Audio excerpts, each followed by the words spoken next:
Bien, mis amados, Dios le bendiga. Buenas tardes, gloria al Señor. Le saluda aquí su hermano y su amigo, el pastor Jesús Osorio, presidente también del movimiento Pentecostés, la obra de Dios hoy. Estamos pasando por aquí para dar la segunda parte de este estudio tan crucial sobre lo que es el rapto de la iglesia. Bendito Dios.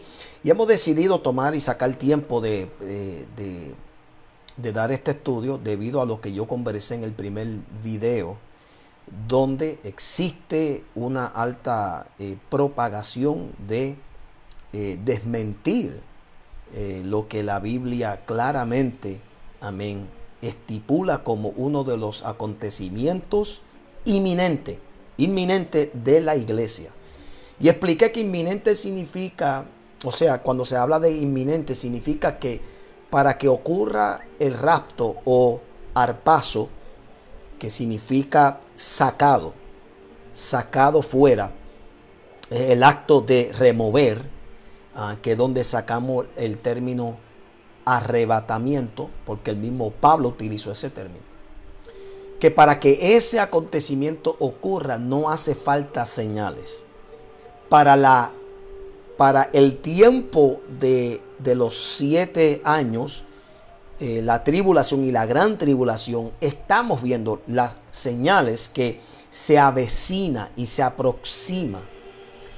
Y pues, primero que nada, pues he sentido la necesidad de hacerlo porque se está propagando la mentira de que no existe tal cosa. Y muchos dicen que porque el término rapto no aparece en la Biblia, pues rápidamente quieren descartar o desmentir ese acontecimiento. Sin embargo, y yo expliqué que el hecho de que un término, una palabra que defina lo que, ¿verdad?, una doctrina, simplemente porque no está en la Biblia, no significa que debemos descartarlo, porque explícitamente está ahí. Por ejemplo, en el sentido de la doctrina, yo hablé de la doctrina de la Trinidad. La palabra Trinidad no está, pero sabemos que la doctrina sí lo está, lo respalda. Y hay muchas otras cosas que la Biblia no menciona por título, o por definición, o por palabreo. Pero cuando miramos y analizamos bien los puntos, nos damos de cuenta que sí, hay una doctrina establecida, hay una enseñanza que podemos nosotros garantizar de lo que Dios y Jesucristo nos estaban enseñando. Entonces, el tema del rapto o el arrebatamiento es controversial porque yo no sé, honestamente, no sé por qué habrían cristianos, incluso muchos de ellos ministros, no creerían en esto. Pero yo voy a decir una de las razones que la Biblia sí describe a tales personas que descartan estas y otras doctrinas. Es una sola cosa, que tienen un espíritu satánico, un espíritu de engaño. Es decir, adoptaron doctrina de demonios. Porque el mismo Pablo, escribiéndole a Timoteo, le advirtió de que los tiempos postreros serían tiempos peligrosos. Tiempos donde la gente comenzarán a enseñar doctrinas de demonios. ¿Y qué mejor tarea que el diablo tenga que querer desmentir cosas como la Trinidad? ¿Qué mejor tarea que querer el diablo desmentir la esperanza como lo es el rapto o el arrebatamiento? Y voy a seguir enfatizando el término rapto para hacértelo tragar, porque el término no está, pero yo te lo puedo buscar del hebreo y del griego, que es arpazo, y habla de arrebatamiento, y eso es lo que implica. Yo no necesito que lo diga por término. Yo lo que necesito es que me enseñe que sí se efectuó. Y la Biblia enseña, mira, para los que están en contra del rapto, mayormente van a decir nunca ha ocurrido, y se equivocan. Porque yo les voy a comprobar que hubieron 3 personas, 3 hombres en la Biblia que experimentaron lo que es un arrebatamiento, un rapto. ¿Ok? El primero, Enoc, Hebreos 11:5. Dice que hubo un hombre llamado Enoc que porque caminó con Dios fue traspuesto y no fue hallado. ¿Y qué es eso? Eso es un arte de magia por David Copperfield. No, eso es un rapto. Con eso nada más se las bateo. O sea, quiere decir que el primero, si vamos a ver, que experimentó un rapto fue Enoc. Hebreos 11:5. No fue hallado más. Lo cual eso implica que no vio muerte física. Fue traspuesto y no fue hallado. Nadie lo halló. Y fue traspuesto, y mira lo curioso de esto, porque fue hallado un hombre que caminó con Dios. Lo cual alude que ese rapto o ese arrebatamiento, el ser traspuesto, es inmediatamente una de las evidencias, no tan solamente de que el rapto existe, pero también de quienes podrían ser partícipes de eso. Son personas que caminaron con Dios. El segundo fue Elías. Segunda de Reyes, capítulo 2. El verso 11, vemos que cuando él estaba caminando con Eliseo, Eliseo vio. Es más, se lo voy a leer. Déjame buscárselo aquí. Porque a la gente tú le callas la boca simplemente con la Biblia. No se puede argumentar con tonteras. Aquí hay que mostrar con evidencia. Vamos a leer lo que dice el verso 11. Segunda de Reyes, capítulo 2. Iban caminando y conversando Eliseo y Elías, cuando de pronto, el arrebatamiento va a ser algo de pronto, de repente. Los separó un carro de fuego con caballos de fuego, y Elías subió al cielo en medio de un torbellino. Elías, viendo lo que pasaba, el arrebatamiento va a ser un acontecimiento que la gente van a ver, van a poder ver. El que se quede, que no va a ser un cristiano tibio. Y yo voy a explicar esto más adelante. Si tú eres tibio y tú estás viviendo una vida tibia, es mejor que te endereces ahora. Porque no hay tal cosa que tú, siendo un cristiano tibio, te quedes aquí en la tierra. No hay tal cosa. Yo te voy a decir lo que va a pasar contigo si tú no te vas en el rapto. Pero Eliseo presenció esto. Y tampoco utilicen el hecho de que Eliseo, siendo profeta y un hombre de Dios, el hecho de que él se quedó y no se fue con Elías, que eso implica que esto es una evidencia de que se va a quedar 2 o 3 aquí. Porque Eliseo no estaba en pecado. Esto obviamente pasó por una clara razón. Y era que le tocaba a Eliseo,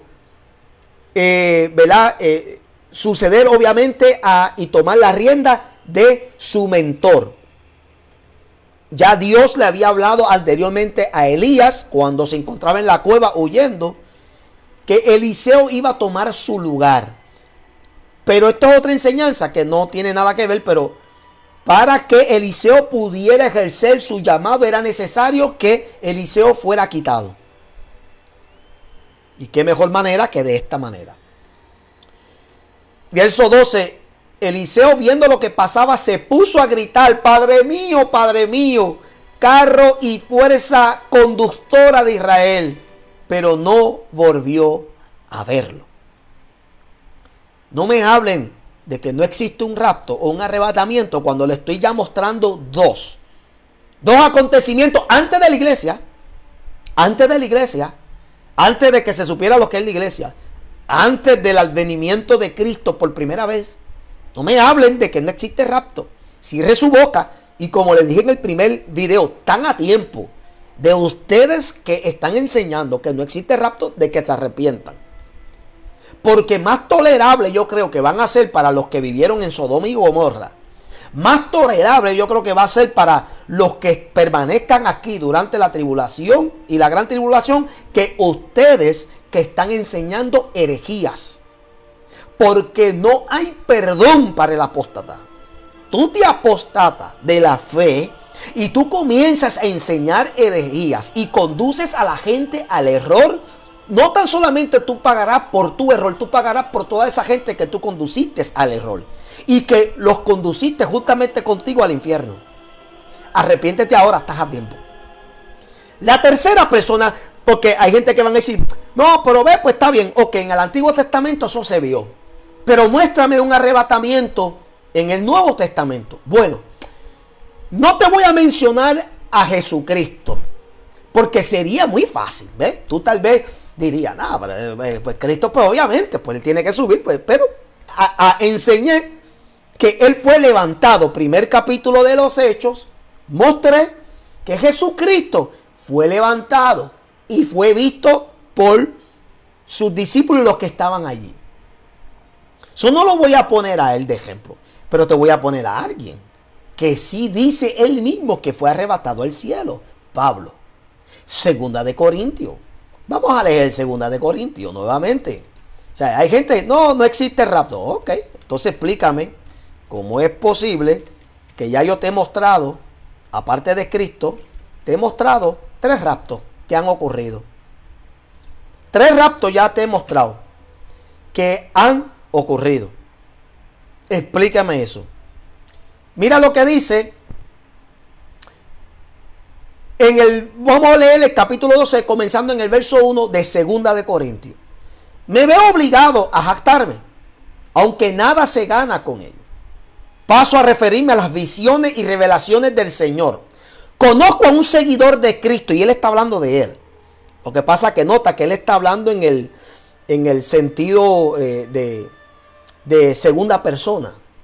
Dice, conozco a un seguidor de Cristo que hace 14 años fue llevado al tercer cielo. No sé si en el cuerpo o fuera del cuerpo, Dios lo sabe. Y sé que este hombre, hablando de él mismo, no sé si en el cuerpo o aparte del cuerpo, Dios lo sabe, fue llevado al paraíso y escuchó cosas indecibles que a los humanos no se nos permite expresar. ¿Quién fue ese entonces? Los pitufos, Power Ranger, Voltron, Messenger. ¿Quién fue ese? Si yo te estoy leyendo de la Biblia y te estoy mostrando que el mismo Pablo dice que fue llevado en el cuerpo o fuera del cuerpo, él dice, Dios lo sabe. A él no le interesa eso. ¿Cómo fue llevado al cielo? La cosa es que fue llevado al cielo. ¿Quién tú crees que fue ese? No me digan a mí que no hay rapto. Porque si Dios lo permitió y lo hizo anteriormente, ¿por qué tú me vas a tratar de convencer a mí que no lo va a hacer esta vez con su iglesia?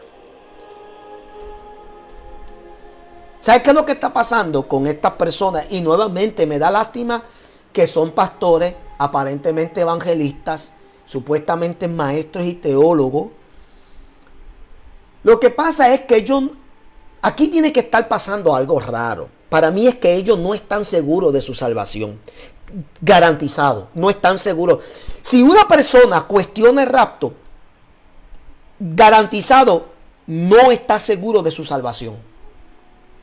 Y por cuanto no está seguro de su salvación, le molesta escuchar que va a haber un rapto, porque para ellos suena un poco orgulloso. Para ellos suena esto un poco como que hay ya la iglesia, los especiales. ¿Por qué la iglesia tiene que ser sacada y los demás sufrir? Bueno, eso pregúntaselo a Dios. Pregúntaselo al Hijo. Porque Cristo fue quien fundó la iglesia. Y a Él le da la gana de preservar a su iglesia en un momento tan peligroso y tan malo, que está dedicado para un mundo que en ese momento necesita ser probado. Eso pregúntaselo a ellos, a mí no me lo pregunte.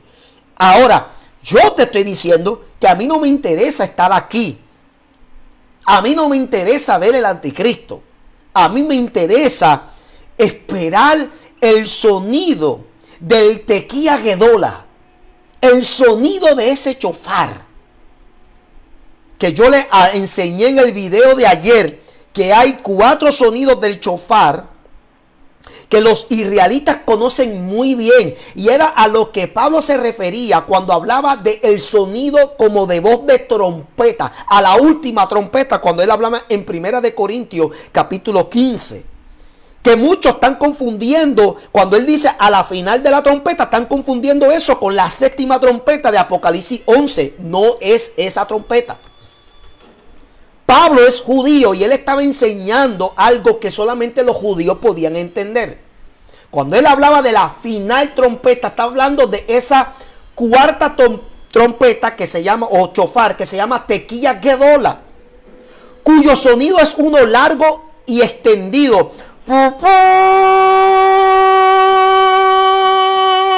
Solamente la iglesia, yo siento la gloria de Dios, va a escuchar ese sonido. Ese sonido se llama el llamado de Dios.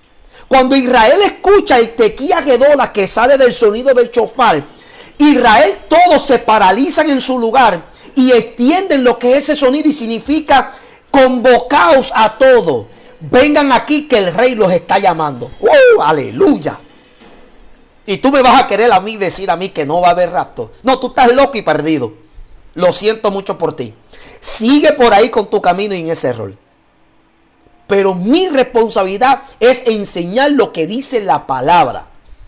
Y la palabra dice en Primera de Tesalonicenses capítulo 4, y lo voy a leer de nuevo, que aquí es donde más detallado está este asunto del rapto. La venida del Señor. Verso 13. Tampoco queremos, hermanos, que ignoréis acerca de los que duermen, para que no os entristezcáis con los otros que no tienen esperanza. Así hay un montón. Perdieron esperanza. Y Pablo le están diciendo: no ignoren el estado de los que duermen. Ellos no están muertos.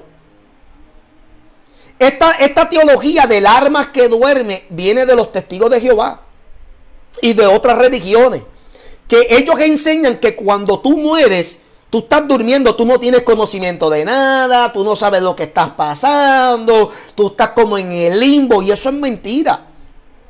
Eso es mentira.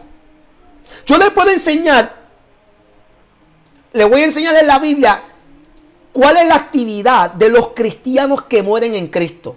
Les voy a enseñar ahora mismo cuál es la actividad de los que, para que tú tengas una esperanza, para que tú sepas y no te dejes engañar.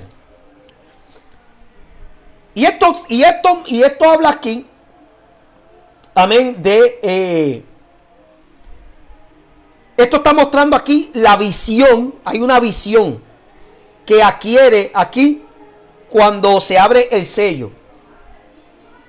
Y yo quiero que ustedes vean, porque esto es verdaderamente esta teoría de que nosotros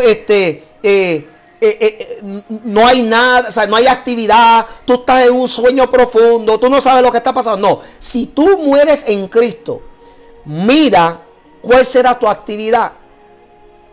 Dice capítulo 6 de Apocalipsis, verso 9: cuando abrió el quinto sello, vi bajo el altar las almas de los que habían sido muertos por causa de la palabra de Dios y por el testimonio que tenían, y clamaban a gran voz. ¿Cómo es que si están muertos están clamando? ¿Y clamando a quién?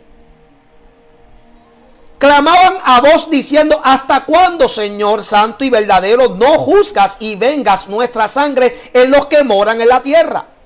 Y se les dieron vestiduras blancas y se les dijo que descansen todavía un poco de tiempo hasta que se completara el número de sus consiervos y sus hermanos, que también habían de ser muertos con ellos. Es decir, que hay un clamor de las almas que mueren en Cristo. Claro, esto más bien se refiere mucho más a los mártires, porque habla de venganza. Pero para que usted entienda y vea que usted cuando muere, tu alma no anda vagando. Tu alma no anda en el limbo, en el espacio. O sea, tú estás en un estado, en un lugar donde tú puedes ver, donde tú puedes hablar y comunicarte con el Señor. Es más, conoceremos y veremos al Señor. Estaremos en su presencia. Recuerda lo que Pablo dijo, que estar ausente de este cuerpo es estar presente con el Señor. Estar ausente del Señor es estar presente en este cuerpo. Quiere decir que mientras yo esté en este cuerpo, yo no estaré en ese lugar que es un lugar de descanso. Porque ahí lo dice: descansen un poco más. En ningún momento dice: manténganse en inerte. Manténganse ahí inconsciente. Descansar aquí significa que, es decir, déjenme este asunto de yo vengarme ¿verdad?, de la injusticia. Eso me va a tocar a mí. Eso es lo que significa aquí. Aquí descansar no significa, dale, acuéstese a dormir, toma una pildorita y acuéstate a dormir. O sea, quédate en un estado inerte. Esto no habla aquí. Esto lo enseñan mucho los testigos de Jehová. El alma que descansa. El alma no descansa cuando tú y yo morimos en Cristo. Entonces quiere decir que Pablo le estaba alertando a los de Tesalónica porque estaban perdiendo esperanza. ¿Por qué?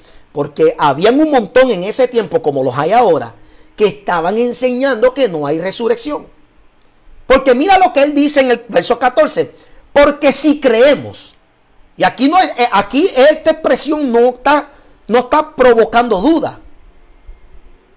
Cuando él habla aquí de si creemos, esto es un lenguaje figurativo. Y está hablando en la primera persona. Porque creo. Esto es como que dando una seguridad. Porque debería de leer. Porque de cierto creemos. Debería de leer así. Pero dice, porque si creemos que Jesús murió y resucitó, así también traerá Dios con Jesús a los que durmieron en él. Y yo expliqué esto. En él. Y hoy vamos a hablar un poco sobre las resurrecciones que habla la Biblia.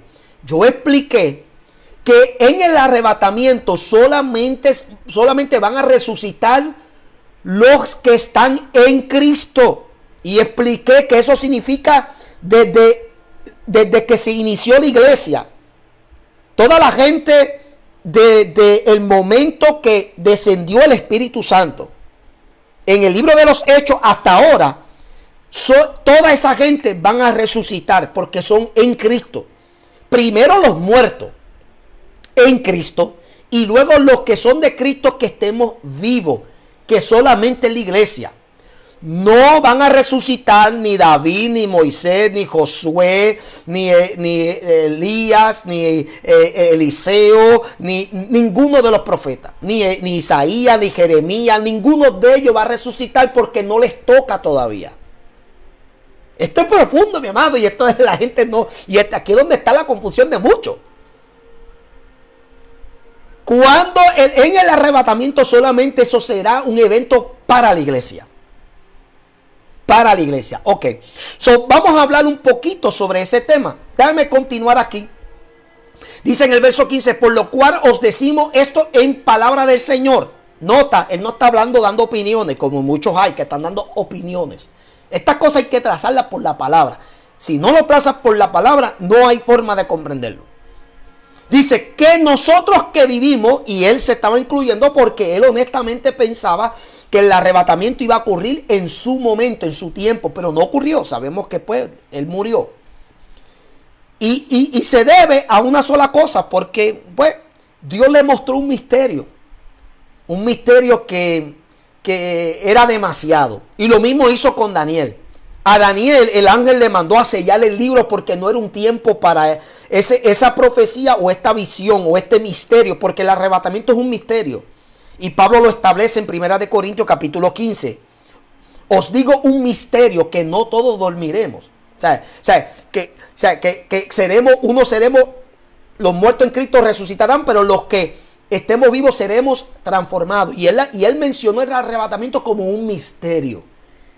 Quiere decir que si tú no entiendes bien, pues estás acertando que el arrebatamiento es un misterio. Pero entonces necesitas profundizarte más en la palabra para que tú no cometas el error y te conviertas en un maestro que acarreas juicio para ti y responder también por las consecuencias de llevar un montón de personas, arrastrar un montón de personas con tus herejías. Él dice, nosotros que vivimos, que habremos quedado hasta la venida del Señor, no precederemos a los que durmieron. O sea, no nos vamos a adelantar, porque primero son los que están durmiendo. O sea, los que murieron físicamente, esos van a resucitar. Voy a hacer un paréntesis aquí rapidito.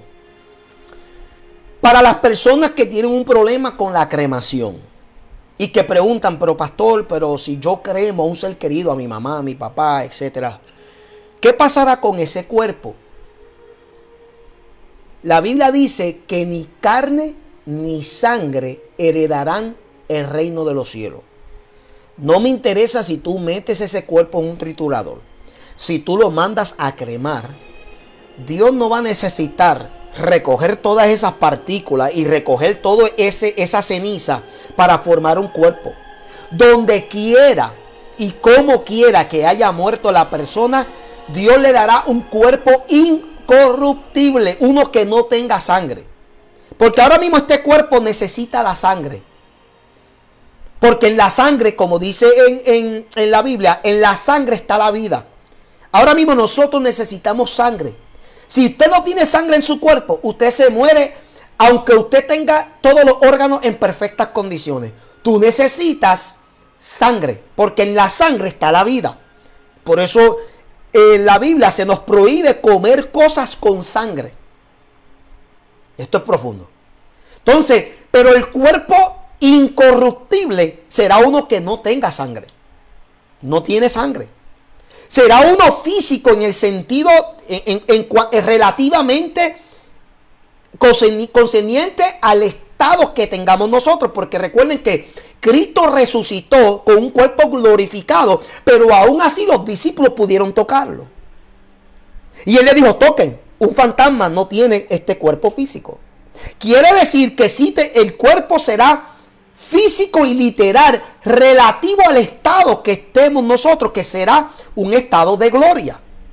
Pero no será un cuerpo como el que tenemos ahora, que se deteriora, que se descompone y que necesita la sangre. ¿Ok? Para cerrar el paréntesis, no importa si tú cremas a la persona. No importa. Hay algunas personas que están en contra y enseñan doctrina de que eso es un pecado. Miren, hermano, yo no voy a enseñar eso porque eso no está en el estudio que quiero enseñar. Lo que quise es hacer un paréntesis porque habla de, tal vez las personas vayan a tener esa duda. ¿Qué va a pasar si yo cremo? O si un cuerpo nunca es hallado. O si el cuerpo queda, o sea, no importa. No importa cómo quede el cuerpo. En ese momento, si la persona se murió en Cristo, Dios le dará un cuerpo nuevo. ¿Dónde hallamos eso? En 1 Corintios capítulo 15. Léalo.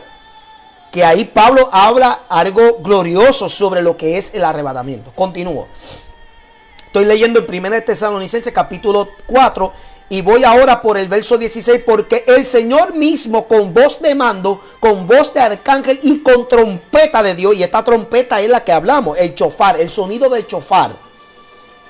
Que se llama Tequía Gedola, que es el sonido agudo y extendido que escuchará solamente la iglesia, descenderá del cielo y los muertos en Cristo, hace aquí específicamente en Cristo, resucitarán primero. Luego nosotros los que vivimos, los que hayamos quedado, seremos arrebatados juntamente con ellos en las nubes para recibir al Señor en el aire. Y así estaremos con Él, con el Señor. Nota que este arrebatamiento no es la segunda venida de Cristo. Porque Jesús no toca tierra. La segunda venida es después de los 7 años. Al final del 7º año, Cristo descenderá del cielo. Como dice en Zacarías capítulo 14, sus pies tocarán. Amén. Tocarán tierra para establecer su reinado. Esa es la segunda venida. Pero el arrebatamiento es simplemente el intermedio. Amén. Porque Él no toca tierra, sino más bien que Él desciende, amén, en forma invisible a las demás personas que no vayan a formar parte de ese arrebatamiento. Solamente la iglesia lo verá y se reunirá con Él junto con los que resucitaron primero de los muertos y nos reuniremos con Él y allá estaremos. Él no habrá venido físicamente todavía. Y luego el verso 18, mira lo que Pablo dice, que es lo que estoy haciendo yo y es lo que deberíamos hacer todos los pastores que creemos en la pretribulación o la preira. Por tanto, alentaos los unos a los otros con estas palabras. Yo no quiero que tú pierdas esperanza. No quiero que comiences a escuchar las herejías que están enseñando, mi amado, están dentro de las iglesias y están perdidos. dentro de las iglesias enseñando herejía. Sí. Ahora, vamos a volver a las resurrecciones. La primera resurrección, y lo hablé ya, es la que se va a efectuar para la iglesia. La iglesia es, y técnicamente son 2 resurrecciones, pero hay personas que enseñan 3. Y yo podría entender por qué habrían 3. Pero si es así, podríamos hablar que hay un sinnúmero de resurrecciones. Porque en la Biblia hay un montón de resurrecciones, personas, niños, incluso que por obra y milagro de Dios resucitaron. Lázaro fue uno que resucitó, ¿me entiendes? ¿Sabe? Y hubieron, tú sabes, el siervo, amén, del centurión, ese se enfermó y murió y fue resucitado. Tú sabes, la hija de Jairo, o sea, y otras personas que resucitaron. O sea, si vamos a hablar de resurrección, entonces no podríamos establecer un límite. Hay muchas resurrecciones. Pero cuando se trata de resurrecciones donde la persona, ¿verdad?, pues no será expuesto, como en el caso de Jesús. Jesús es el único que resucitó y no ha muerto. Todas las demás personas resucitaron y volvieron a morir. Por eso a Jesús se le llama las primicias, ¿verdad?, dentro de sus hermanos. Nosotros somos sus hermanos y él siendo el hermano mayor. Pero él es el único que murió y resucitó y no ha muerto de nuevo. ¿Ok? Pero mire esto, la iglesia, y estoy hablando de la iglesia de todos los tiempos, es la que va a experimentar esta primera resurrección. ¿Okay? La resurrección como tal, para gloria. Primera de Corintios capítulo 15 verso 51. En Primera de Tesalonicenses, que aquí le mostré. ¿Okay? Entonces está la pregunta. Si solamente la iglesia va a resucitar o ser transformada y arrebatada en el rapto, ¿qué va a pasar entonces y cuándo resucitan los del Antiguo Testamento? O sea, todas las personas que fueron parte del Antiguo Testamento, todos los hombres y las mujeres de Dios que murieron en fe, que fueron hallados justos ante los ojos de Dios, o sea, Abraham, Sara, o sea, todas esas personas, ¿cuándo es que ellos resucitan? Bueno, si nosotros nos vamos, por ejemplo, vámonos a capítulo 20 de Apocalipsis. Vamos a ver qué nos dice el capítulo 20. Estoy buscando aquí, estoy utilizando la Biblia digital en el internet. Vamos a ver qué nos dice aquí. En el capítulo 20, cuando está hablando del establecer el milenio, donde ya Cristo está aquí con la iglesia. Porque, ¿qué pasará con la iglesia y qué estará haciendo la iglesia durante los 7 años de juicio aquí en la tierra? Bueno, en el cielo habrá una boda. La iglesia todavía no se ha casado con Cristo. La iglesia está comprometida, es novia. El anillo de compromiso es el Espíritu Santo. ¿Ok? Estoy utilizando esta analogía para que ustedes puedan entender. Por eso es que se le llama las bodas del Cordero. Todo eso no se ha efectuado, amado. Eso no ha ocurrido. Va a haber una boda y va a haber una recepción después de esa boda. En esa recepción de la boda es donde la iglesia va a compadecer ante el tribunal de Cristo, pero este tribunal no va a ser para enjuiciar o castigar. La iglesia no, aunque sí la iglesia alude de que va a haber algunos que van a sufrir pérdidas y que en cierto sentido va a haber un sentido de vergüenza o de tristeza, pero no de esa tristeza que cause estrés, no de esa tristeza que te cause frustrarte, o no de esa tristeza que cause de que tú te llenes de envidia o de celo porque otro compañero recibió galardón y tú no. No. Recuerden que el cuerpo glorificado no tendrá los compadecimientos y los mismos sentimientos que hoy nosotros tenemos. Porque allá en el cielo no habrá enfermedad, no habrá lloro, no habrá llanto, no habrá cansancio, no habrá nada de eso, no habrá celo, no habrá nada de eso. Nada de eso. O sea, es más, nosotros podemos vernos y no va a haber esa idea. Por ejemplo, este error que siempre se dice que en el cielo habrá sorpresa, eso es un error.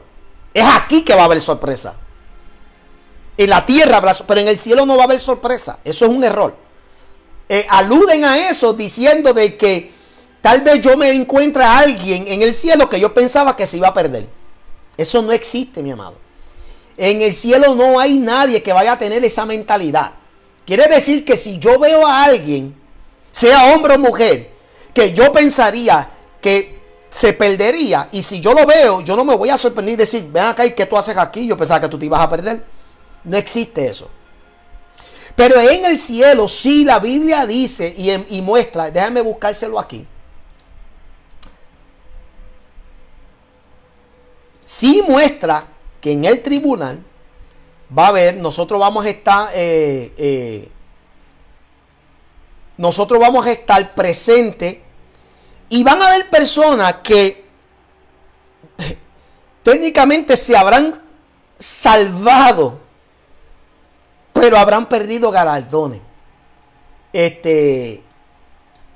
Y todo se debe por su...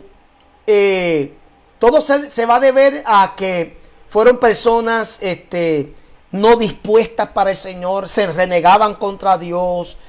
Fueron personas que hicieron las cosas no con las buenas intenciones, le hicieron para competir, le hicieron para ser vistos por la gente y todas estas cosas. Entonces, estas personas, mira aquí, en 1 Corintios capítulo 3, vamos a ir allá, para que usted vea. Mire esto, y Pablo está enseñando esto sobre, dame ponerlo aquí, esta es la versión nueva internacional, dame poner eso en la Reina Valera. Es que hay veces que estas versiones, de verdad que, no sé, pero anyway. Vamos a comenzar en el verso 11. 1 Corintios capítulo 3, verso 11. Mira lo que dice. Porque nadie puede poner otro fundamento que el que está puesto, el cual es Jesucristo. Y si sobre este fundamento alguno edificare oro, plata, piedras preciosas, madera, heno, hojarascas, la obra de cada uno se hará manifiesta. Porque el día, y está hablando de ese día del tribunal de Cristo, la iglesia, la declarará. Pues por el fuego será revelada. Y la obra de cada uno, cual sea, el fuego la probará. Si permaneciere la obra de alguno que sobreedificó, recibirá recompensa. Si la obra de alguno se quemare, él sufrirá pérdida, si bien él mismo será salvo, aunque así como por fuego. Mire eso. Quiere decir que todo lo que tú hagas aquí, ahora mismo, como ministro, como siervo, para la iglesia, no es la gente que debe de graduar lo que tú estás haciendo. Es Dios mismo, Cristo mismo va a juzgar y va a probar todo lo que tú hiciste. Si verdaderamente lo hiciste de corazón, si lo hiciste con amor, si lo hiciste voluntario, si lo hiciste verdaderamente porque no buscaba ganancia, no buscaba aplausos, halagos, reconocimiento. Si todas tus intenciones estaban mal dirigidas, aunque tú te salves, sufrirás pérdidas. Entonces, los 7 años será un momento no tan solamente de gozo y de júbilo, pero será un momento donde cada uno de nosotros estaremos recibiendo recompensas. Los pastores recibirán, ¿verdad?, su recompensa. Los otros ministerios recibirán recompensa. Todos nosotros recibiremos nuestra recompensa. Habrán galardones. Y se alude que los que sufren pérdidas también perderán la oportunidad de formar parte de algún oficio en el milenio. Nuevamente, no se va a sentir esa tristeza y tú no te vas no vas a estar lloriqueando diciendo, wow, si hubiese hecho caso, mira ahora no puedo participar. No va a haber ese sentido. O sea, va a haber siempre regocijo y gozo. Lo que está pasando es que sí va a haber ese sentido de que tú no estás participando mayormente porque fuiste juzgado por cosas que hiciste mientras estabas en vida. Porque la Biblia dice que aunque lo poco que tenga se le será quitado. Y al que mucho tiene, mucho se le demanda. Entonces quiere decir que en el milenio mi posibilidad de participar en cualquier área, ya sea para dirigir y presidir sobre un grupo, porque nosotros reinaremos con Cristo como reyes y sacerdotes. Pero mi participación, sea como rey o como sacerdote, dependerá de lo que yo haya hecho ahora aquí en la tierra. De lo contrario, yo sería técnicamente como un espectador, pero un espectador feliz, un espectador con gozo. No quiero tampoco que usted pierda la esperanza. No, usted será salvo. Honestamente, para estar en el lago de fuego, yo quiero ser salvo, pero yo quiero ser responsable de lo que Dios me ponga en mis manos. Y quiero ser una persona hallada fiel delante de Él. Bien, ok. Pero mira lo que dice aquí en Apocalipsis 20. Voy de nuevo a retomar lo que de esto me quise simplemente explicar qué es lo que la iglesia va a estar haciendo en ese periodo de los 7 años aquí de tribulación y gran tribulación. Ahora, la pregunta, ¿qué pasará con los muertos del Antiguo Testamento? ¿Cuándo resucitarán si no resucitan en el momento del arrebatamiento? Porque no les pertenece ese momento de ellos resucitar. Bueno, la Biblia nos explica. Apocalipsis 20, verso 4, mira lo que dice. Y vi tronos, y se sentaron sobre ellos los que recibieron facultad de juzgar. Aquí alude que estos pueden ser los discípulos. ¿Ok? A ellos se les dio la potestad de juzgar. Y vi las almas de los decapitados por causa del testimonio de Jesús y por la palabra de Dios. Los que no habían adorado a la bestia ni a su imagen, y no recibieron la marca en su frente ni en sus manos.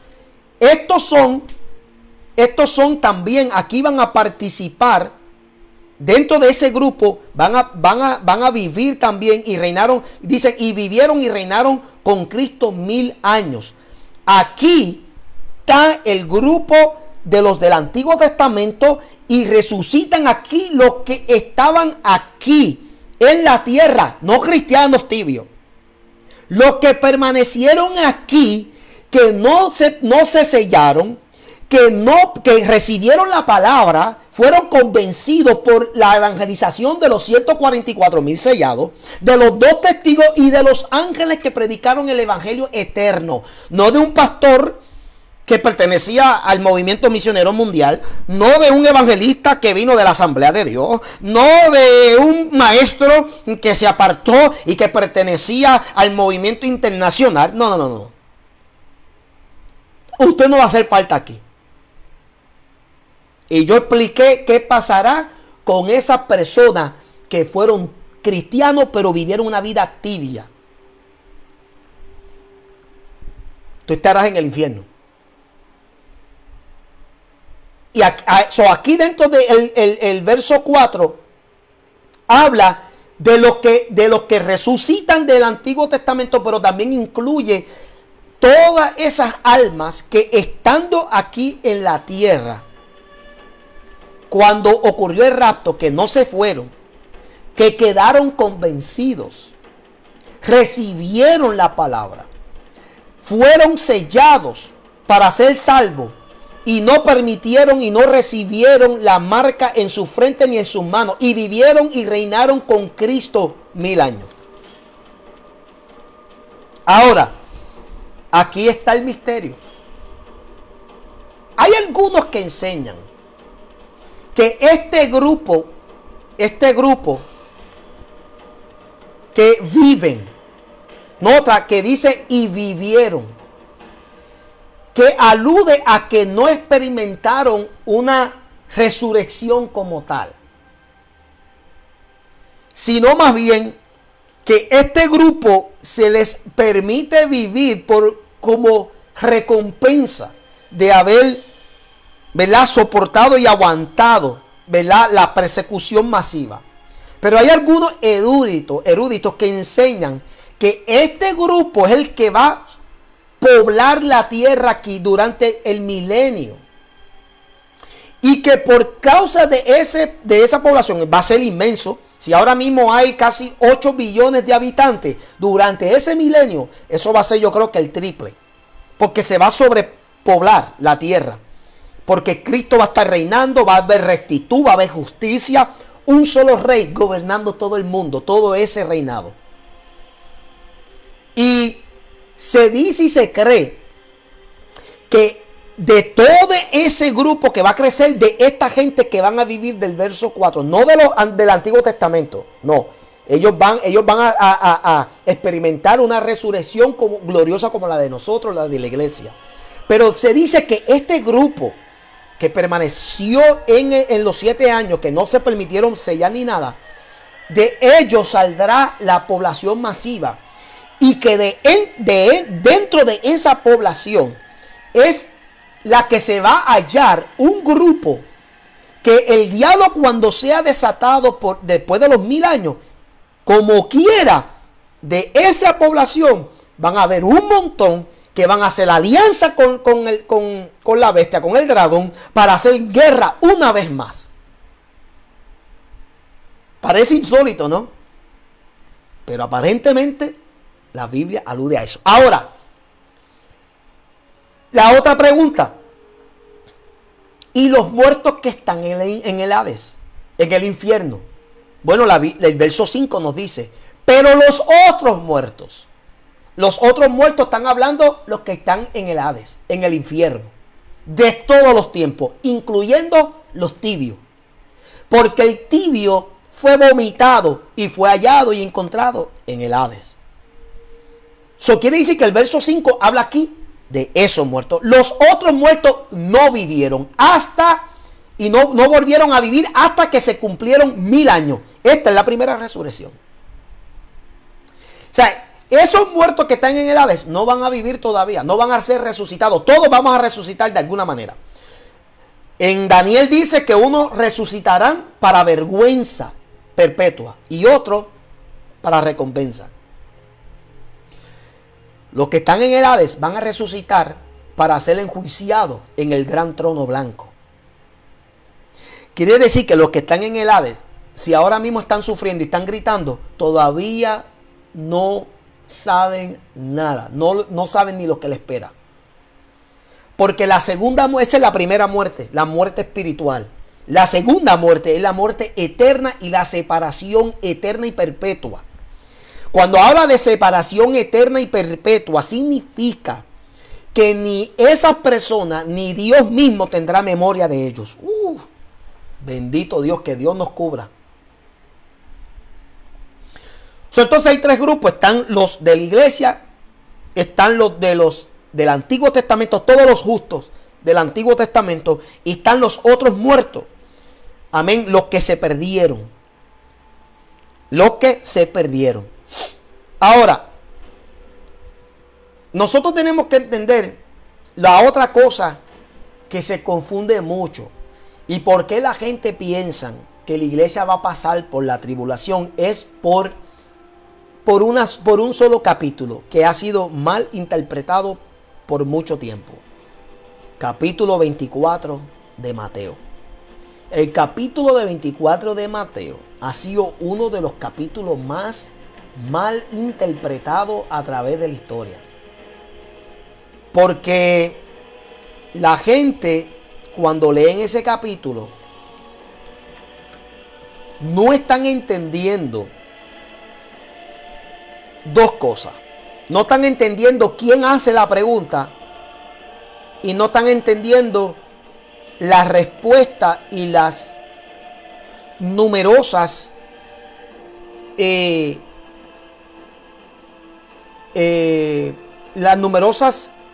claves que el Señor nos da, refiriéndose a un solo grupo en específico. Primero que nada, el capítulo 24 no tiene nada que ver con la iglesia. Y ahí es donde está el problema.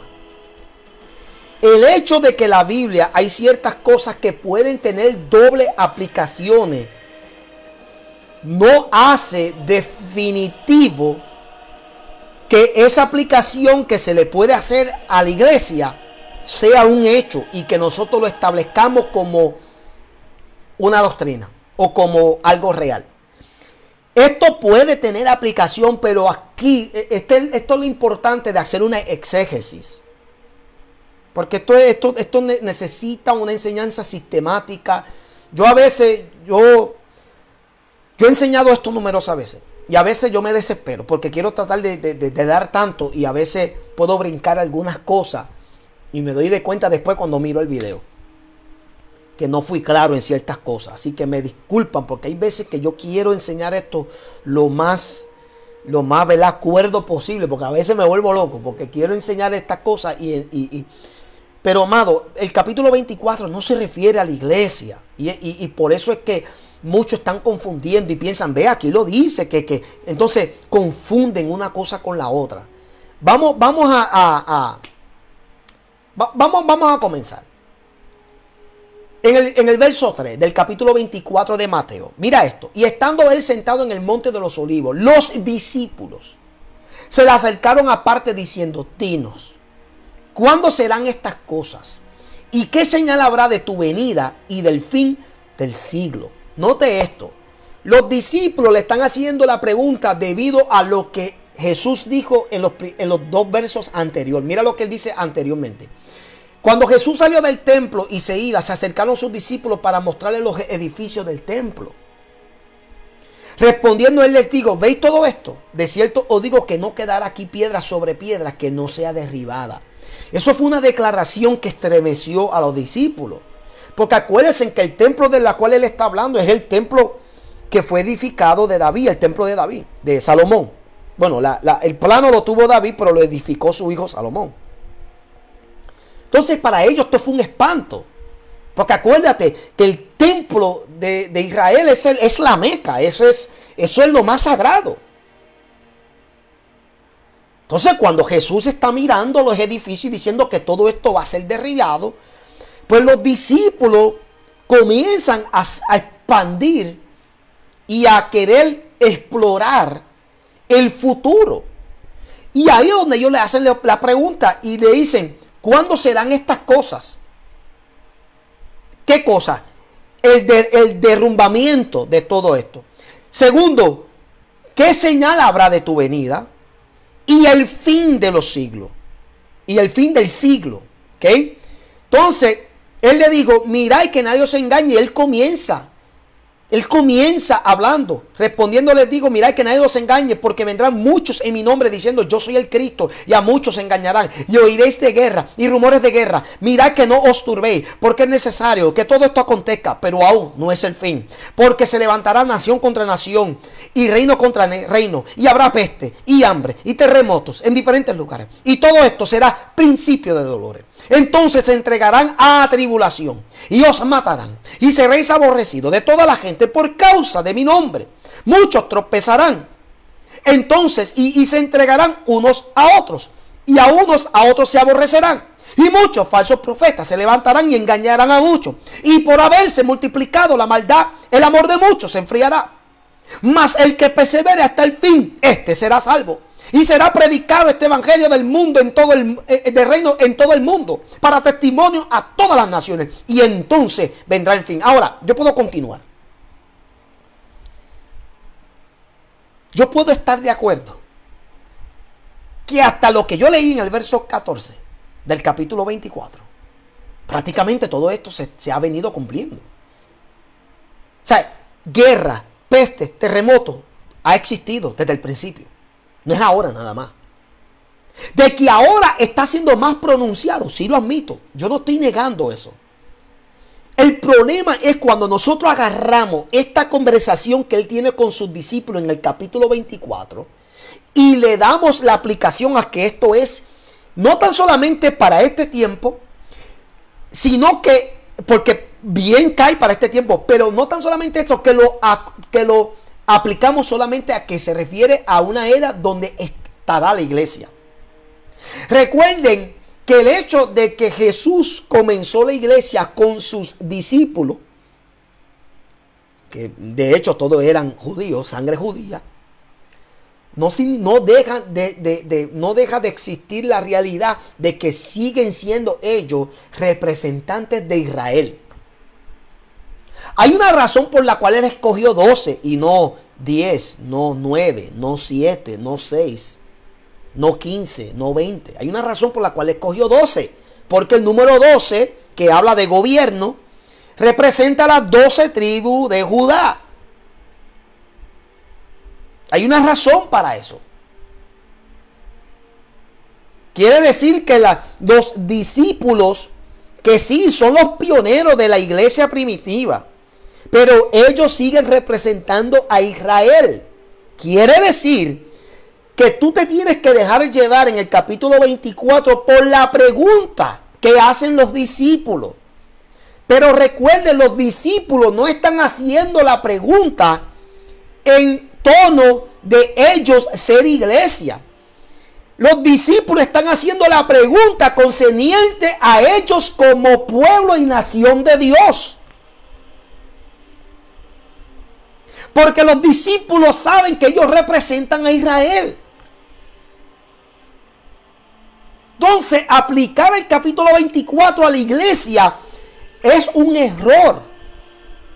Y luego decir que los acontecimientos que se están viendo ahí es una clara indicación de que esto pasará durante el tiempo de la iglesia, es peor aún, es exacerbar ya un error desde el comienzo.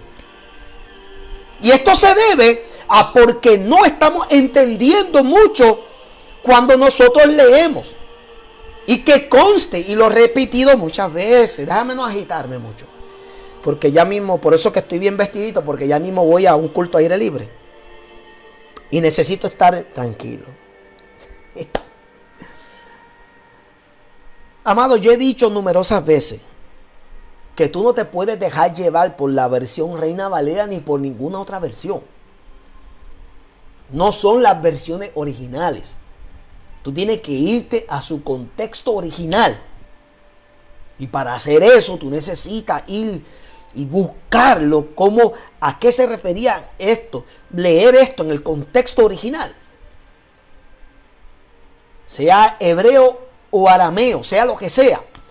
Los evangelios están compuestos de eso. Hebreo, arameo, del latín. O sea, tenemos que buscar el contexto original. Si leemos esto como está en la versión Reina Valera, va a traer mucha confusión. Pero mire esto.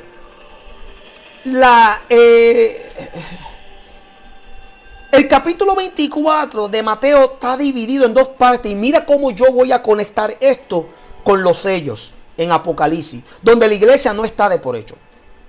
La iglesia no está. La iglesia, mire esto. Vámonos allá en Apocalipsis. Voy a leer el capítulo 4. Que muchos refutan esto y dicen, no, pero que la iglesia no puede dejarse llevar en considerar. Que de hecho, este otro arrebatamiento, mira, a mí se me olvidó incluir a Juan. Este otro arrebatamiento. ¿Ok? O sea, yo no sé qué más evidencia se le puede poner a las personas que no creen en el arrebatamiento. Esta es otra evidencia de un arrebatamiento. Pero en el capítulo 4 de Apocalipsis, siendo Juan ya parte de la iglesia, porque Juan fue excomunicado a la isla de Pasmo por su fe en Cristo. Este es el mismo Juan quien adquirió el título de el discípulo amado. Es el mismo que narró el Evangelio de San Juan y es el mismo que ha narrado sus epístolas, sus 3 epístolas. Y es el mismo que escribió, o sea, narró, porque no es la revelación de Juan, es la revelación de Jesucristo dado a su siervo Juan, a su discípulo, su siervo. Esto no es la revelación de Juan, está mal dicho. Esta es la revelación de Jesucristo dada por el Padre y se la dio a Juan para que Juan narrara. Y Juan estaba narrando lo más que él podía, utilizando simbolismo en forma de metáforas y símiles. ¿Okay? Pero mira lo que dice el capítulo 4, verso 1. Después de esto miré, y he aquí una puerta abierta en el cielo. Y la primera voz que oí como de trompeta. Como de trompeta, ese sonido del shofar Tequía Gedola. Hablando conmigo, dijo, sube acá.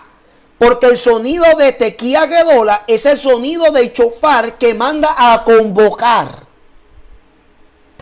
Aleluya.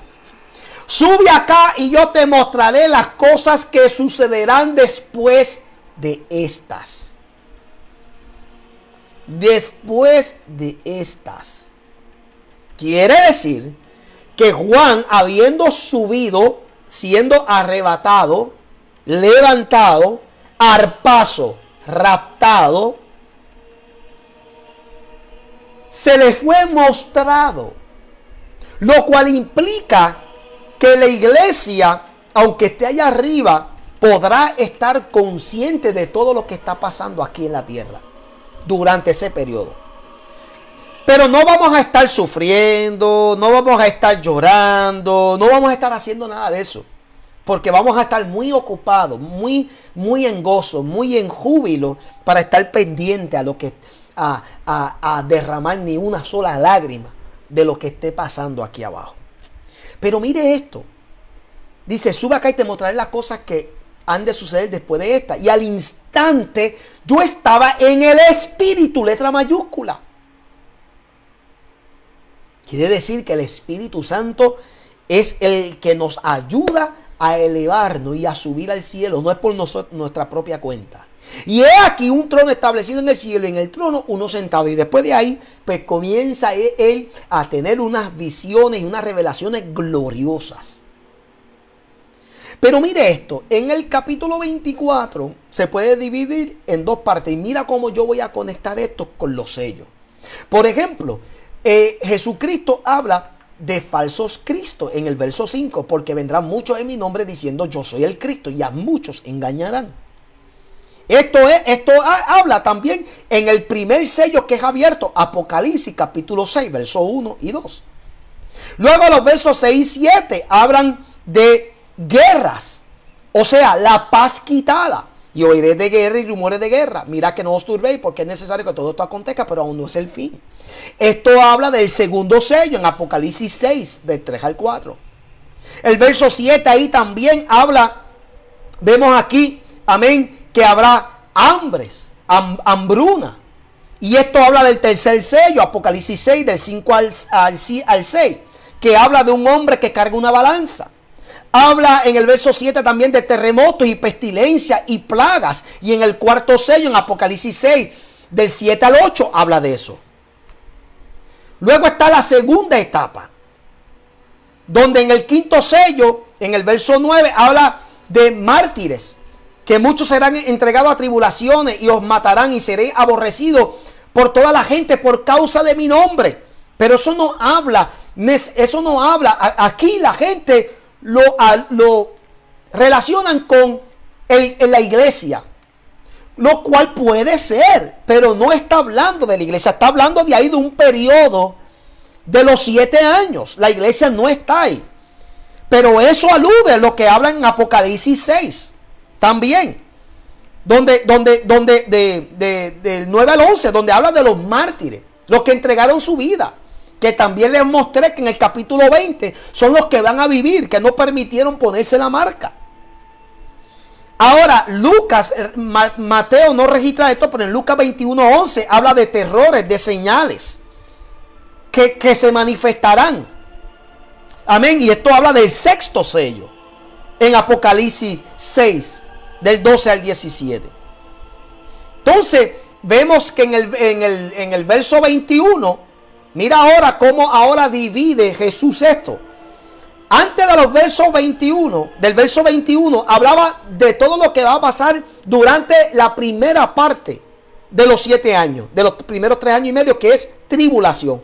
Pero ahora en el verso 21 de capítulo 24, él habla y hace la distinción. Dice, porque habrá entonces gran tribulación, cual no lo ha habido desde el principio del mundo hasta ahora, ni lo habrá. Y si aquellos días no fuesen acortados, 3 años y medio, mira, con 3 años y medio nada más, habrá un clase de desastre que si no fuesen acortados, nadie podrá ser salvo, nadie será salvo. Mas por causa de los escogidos, aquellos días serán acortados. Entonces, mucha gente piensa que aquí escogido está hablando de la iglesia. Entiendan esto. Los que fueron salvados en el Antiguo Testamento no son parte de la iglesia. Por lo tanto, no les puedes llamar de iglesia. Esos son los justos del Antiguo Testamento. Los que vayan a ser salvos después de la iglesia, o sea, durante la tribulación y la gran tribulación, tampoco les puedes llamar iglesia, porque no son parte de la iglesia. Los que son salvados durante la era de la iglesia, esos son la iglesia. Son, Dios mío, vamos a ir a la Biblia de nuevo. Vamos a ir a la Biblia de nuevo porque es que vamos a buscar Juan. Vamos a buscar Juan.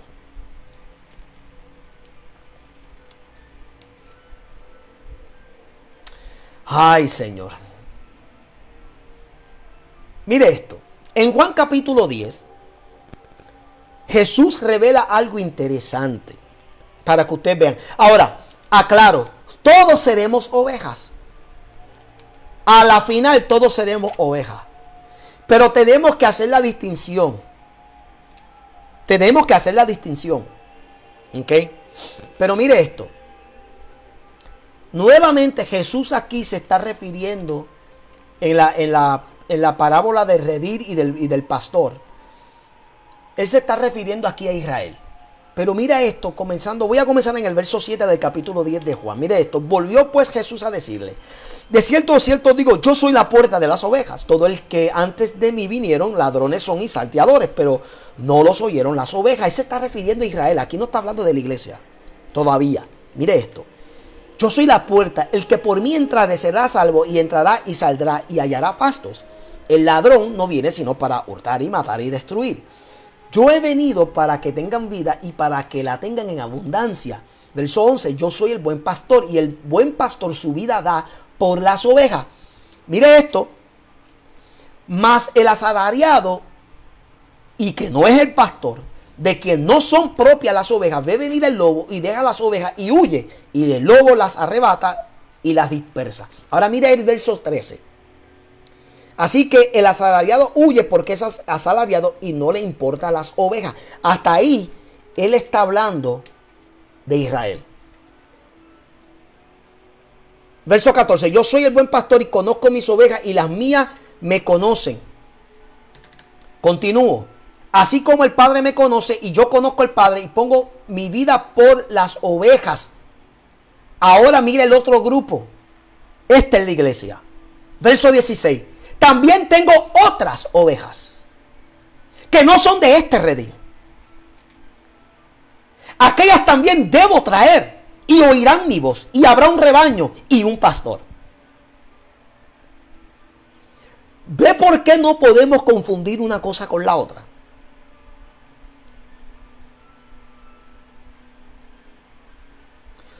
sea, el hecho de que está claro que en el capítulo 24 de Mateo hay ciertas cosas que aluden a la iglesia. No es la iglesia. Capítulo 24, repito, por última vez posiblemente. Porque es que me voy a cansar de dar estos estudios. Porque tú no... Si las personas no quieren escuchar, no quieren aprender, pues eso es algo que tú no puedes... O sea, tú no puedes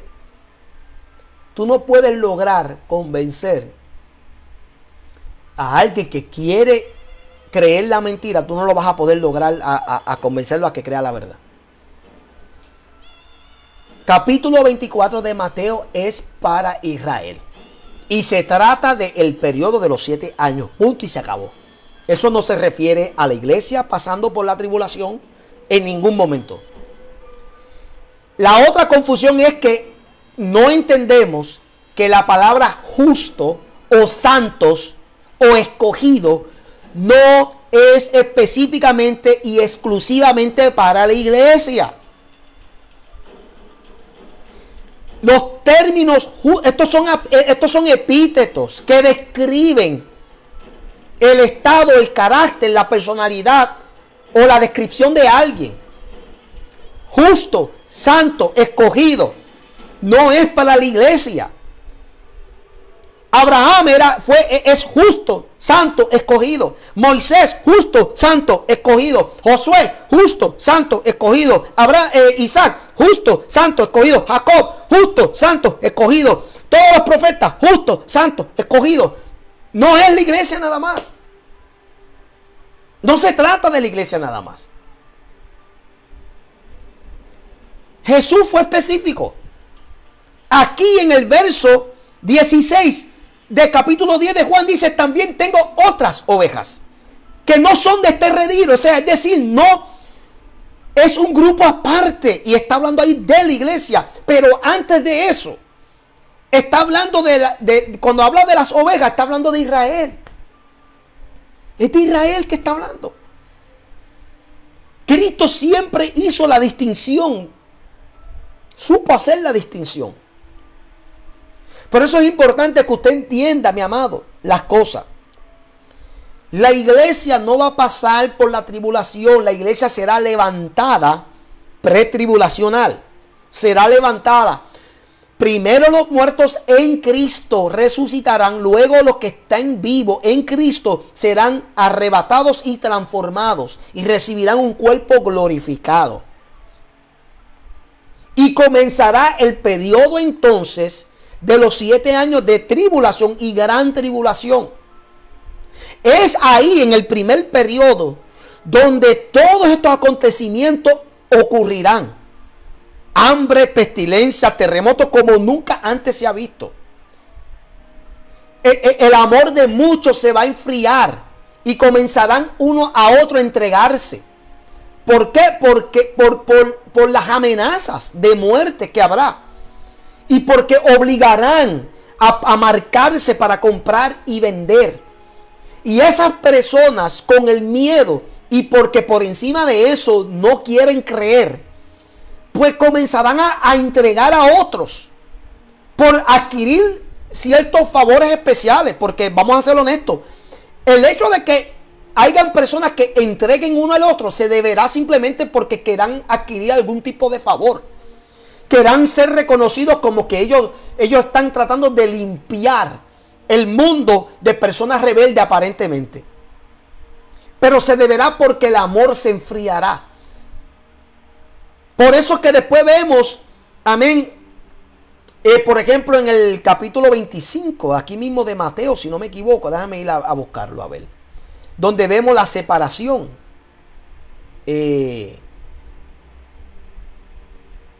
Donde vemos, sí, el juicio de las naciones en el capítulo 25, verso 31. Cuando el Hijo del Hombre venga en su gloria y todos los santos ángeles con él, entonces se sentará. Ve, la palabra santos ahí también se le da a los ángeles, por si acaso. Entonces se sentará en su trono de gloria y serán reunidas delante de él todas las naciones, y apartará los unos de los otros, como aparta el pastor de las ovejas de los cabritos. Y pondrá las ovejas a su derecha y a los cabritos a su izquierda. Entonces el rey dirá a los de su derecha: venid, bendito de mi Padre, heredad el reino preparado para vosotros desde la fundación del mundo. Porque tuve hambre y me diste de comer, tuve sed y me diste de beber, fui forastero y me recogiste, estuve desnudo y me cubriste, enfermo y me visitaste, en la cárcel y me viniste a ver. Y hay personas que piensan que esto es ahora. Todavía esto se está refiriendo a ese momento. Porque hay personas que durante la tribulación y la gran tribulación habrán sido personas que ayudaron. Habrán sido personas que dieron el todo por el todo. Pero claro, hay personas que no van a querer creer nada de esto, porque viven en esta fantasía y están creyendo mentiras. Mira, amado, con esto termino. Si tú quieres, yo le he dicho muchas veces, si tú quieres creer de que tú, no yo, a mí no me incluya. Cuando tú hables de la iglesia, no me incluya a mí. A mí no me interesa ser parte de tu controversia, de tu herejía, de tus falsedades, de tus males entendidos. A mí no me incluya en eso. Ese eres tú, eso es tu problema. Si tú te quieres quedar, si tú quieres ser incluido dentro de lo que va a sufrir aquí durante la tribulación, en la gran tribulación, porque yo expliqué, no confunda ese periodo de tribulación y gran tribulación con el periodo que todos tenemos que pasar como problemas, como situaciones, como todo cristiano pasamos eso. Pero a mí no me envuelva. Cuando tú vayas a enseñar de que tú piensas que la iglesia, no, solamente habla en sentido singular, habla de ti mismo. Yo pienso que yo me voy a quedar, entonces habla así, pero no incluya más la iglesia. Porque son más los que no estamos de acuerdo con esa falsedad de que la iglesia o se levantará a mitad de la tribulación o que será levantada después o que no hay. Nosotros no vamos a creer eso. Descartamos rotundamente eso. Y te llamamos a ti un hereje si tú eres que piensas eso. Si tú crees en eso, no tan solamente corres tu peligro. Tu pastor también, si es que tiene uno, corre peligro también, porque de alguien tú estás aprendiendo eso. Y el primer perdido tiene que ser tu pastor. Que Dios lo tenga, que Dios lo perdone. Pero no me incluya más. A mí no me incluya. Yo sé, confío y creo que seré, si muero, seré llamado de entre los muertos en el momento del arrebatamiento. Si estoy vivo, gloria a Dios, no vi muerte, sino que seré transformado. Pero la iglesia será levantada antes del periodo de esos 7 años.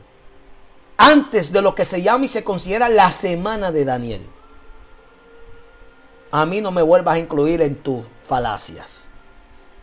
Porque hay un gran sinnúmero de la iglesia que cree todavía, porque esa es la esperanza.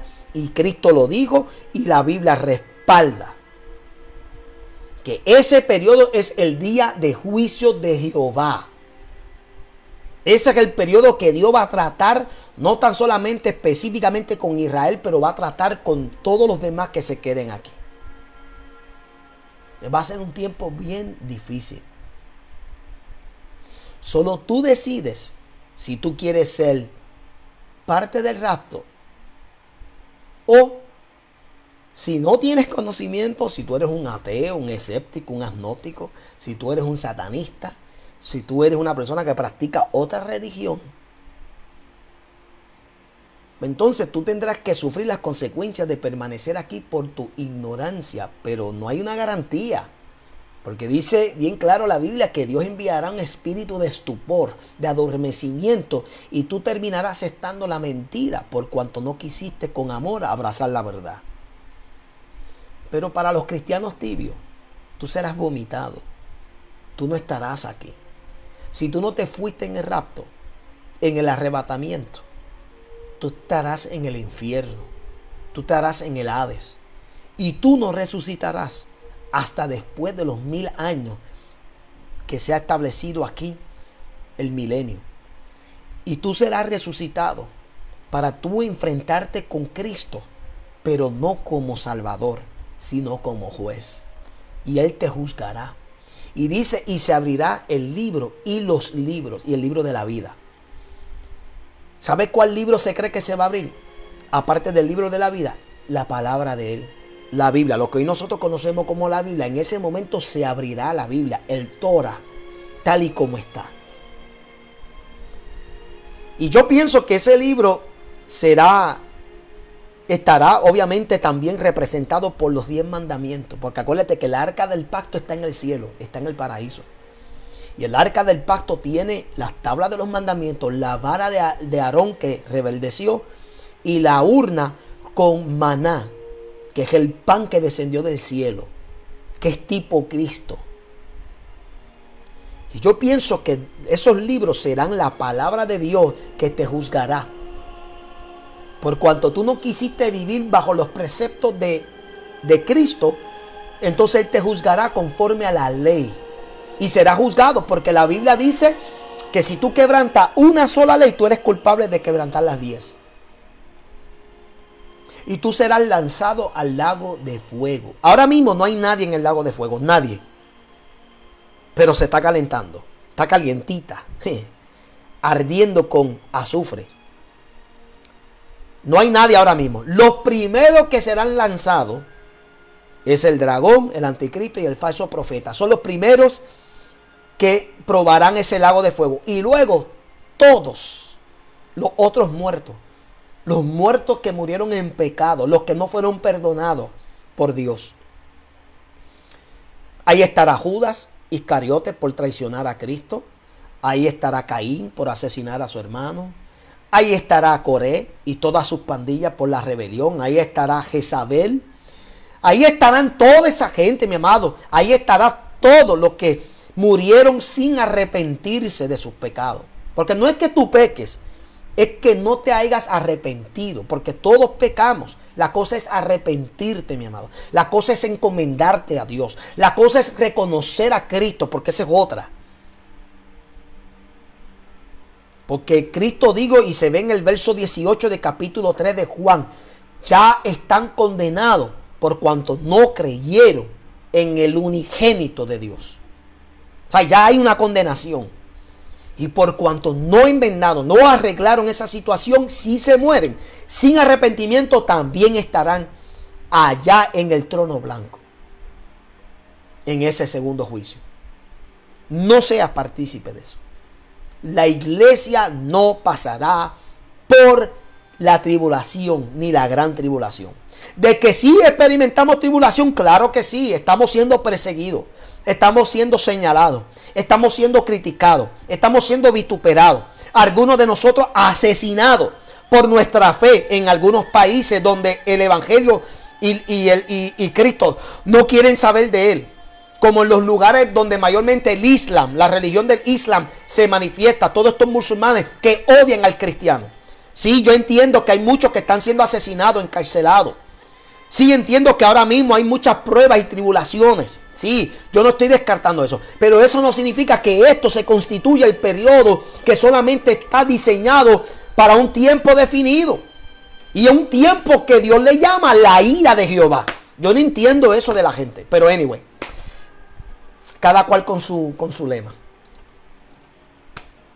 Yo estoy esperando el arrebatamiento. Todo está listo. No hace falta señal para el arrebatamiento. Todo está cumplido. Lo que hace falta es simplemente el sonido del chofar. Tequía Gedola.